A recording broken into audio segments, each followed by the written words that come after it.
A federal high court in Abuja has granted bail to 12 aides of Yoruba Nation agitator Sunday Igboho, who have been in the custody of the Department of State Services since last month.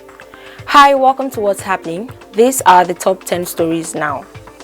At number 10, the Minister of State for Education, Chukwuemeka Nwajuba, has appealed to bandits terrorizing different parts of the country to leave schools and students alone.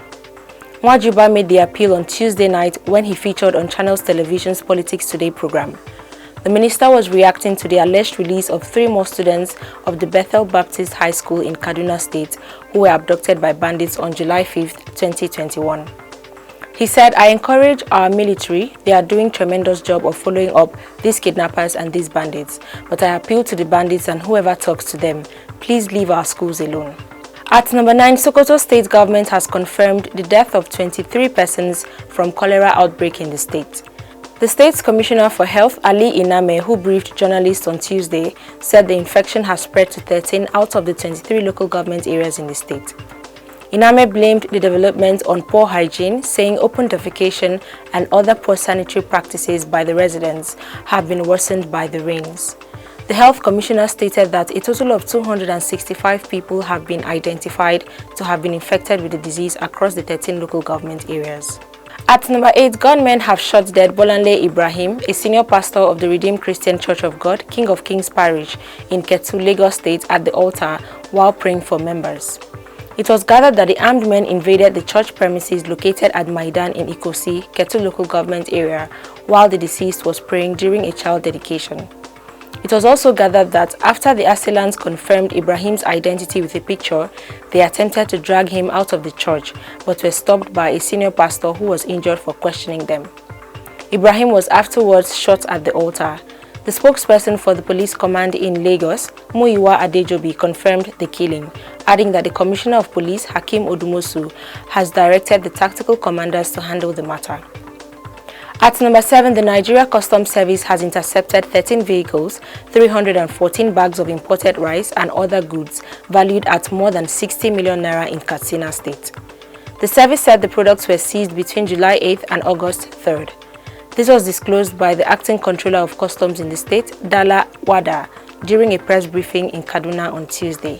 Wada said the command intercepted a Lexus Saloon 2011 model with duty-paid value of 3.6 million naira, Toyota Corolla 2015 with duty-paid value of more than 7 million naira within the period under review.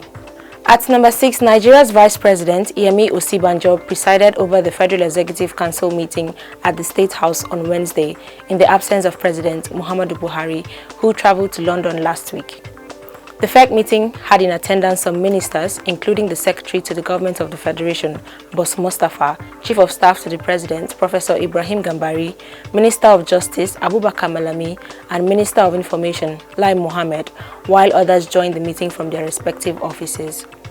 Recall that Buhari left the country for the UK for a global education summit and routine medical checkup.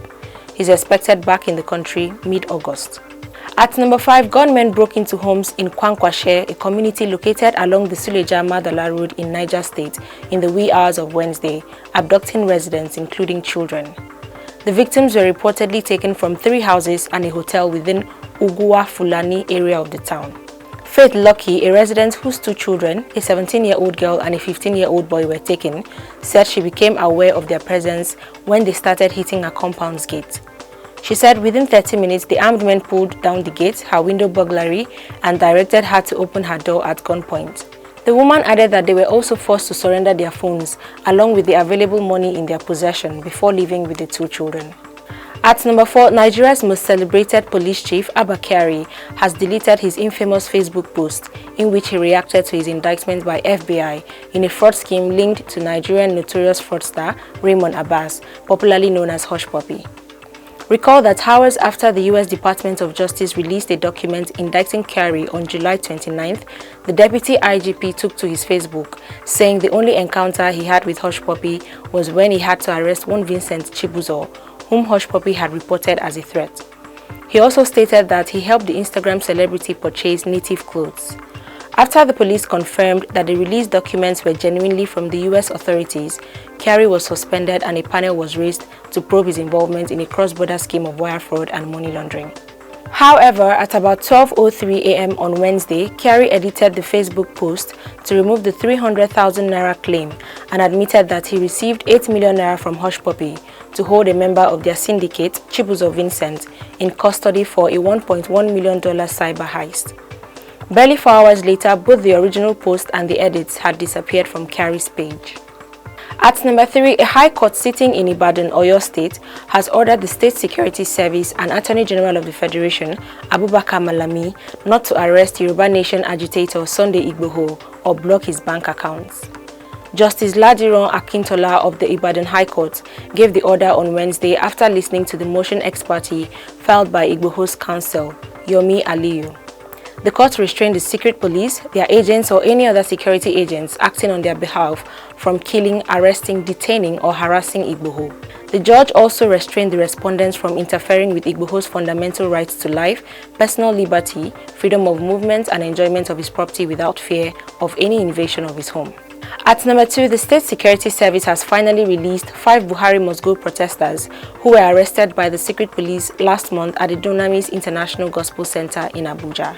The 5 protesters, Ben Manasseh, Anene Udoka, Henry Nwodo, Samuel Larry and Samuel Gabriel, were arrested for wearing T-shirts with Buhari Must Go inscription to the church on July 4th and detained by the SSS since then.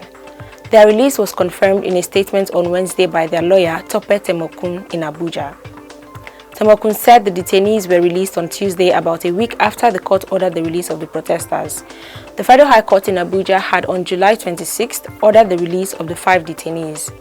Rather than obeying the order, the SSS arraigned the 5 persons at a Chief Magistrate's Court in Mpape, Abuja on July 28th on charges of disturbance of peace.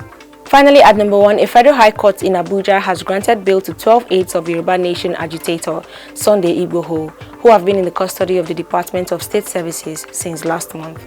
Ruling on Wednesday, Justice Obiora Egwatu granted 8 of them, whose bail application was not challenged by the DSS bail at 5 million naira each, while the other 4, whose bail application was challenged by the DSS, were granted bail at 10 million naira each.